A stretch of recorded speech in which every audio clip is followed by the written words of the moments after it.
ഇന്ന് സോഫ്റ്റായ ഒരു കാരയപ്പം ഉണ്ടാക്കാം. ഞാൻ എടുത്തത് 1/2 കിലോ പച്ചരി 6 മണിക്കൂർ നേരം കുതിർത്തത്, 1.5 ടേബിൾ സ്പൂൺ അരിപ്പൊടി കുറുക്കിയെടുത്തതാണ് ഇത്. ഇനി 1/2 കിലോ ശർക്കര ഉരുക്കി അരിച്ച് വെച്ചത്, പിന്നെ ഒരു ചെറിയ മുറി തേങ്ങ, 3 ചെറുപഴം അടിച്ചെടുത്തത്. ഇവയെല്ലാം അരച്ചെടുക്കുന്നത് ശർക്കര ഉരുക്കി അരിച്ചത് ഒഴിച്ചിട്ടാണ്, പച്ചവെള്ളം ഒഴിക്കേണ്ടതില്ല.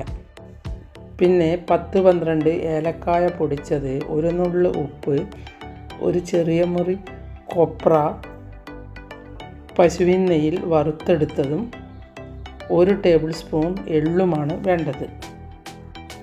അരച്ചെടുത്ത് 6 മണിക്കൂറിന് ശേഷം എള്ളും കൊപ്രയും ചേർത്താലും മതി.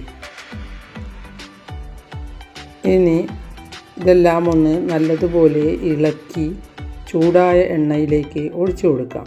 എണ്ണ നല്ലതുപോലെ ചൂടായിരിക്കണം, അപ്പോൾ അപ്പം എണ്ണ കുടിക്കില്ല.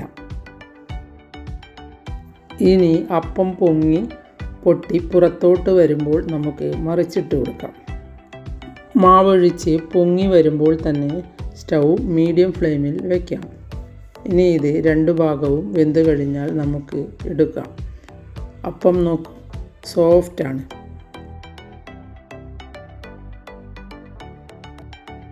അപ്പം പകുതി വേവായാൽ മീഡിയം ഫ്ലെയിമിലേ വെക്കാവൂ, അല്ലെങ്കിൽ അതിൻ്റെ ഉള്ളു വേവില്ല.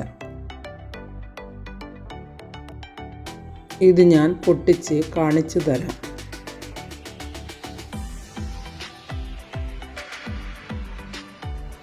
ഇങ്ങനെയാണ് ഇതിൻ്റെ ഉൾവശം ഉണ്ടാവുക. തൊടുമ്പോൾ തന്നെ നല്ല സോഫ്റ്റ് പോലെ ഇരിക്കും. നിങ്ങൾ ഇങ്ങനെ അല്ല അപ്പം ഉണ്ടാക്കിയതെങ്കിൽ ഒന്ന് ഇങ്ങനെ ഉണ്ടാക്കി നോക്കണം. എന്നിട്ട് അഭിപ്രായം കമൻറ്റ് ബോക്സിൽ ഇടണം. എൻ്റെ വീഡിയോ ഇഷ്ടപ്പെട്ടുവെങ്കിൽ ലൈക്ക് ചെയ്യാനും സബ്സ്ക്രൈബ് ചെയ്യാനും ഷെയർ ചെയ്യാനും മറക്കരുത്.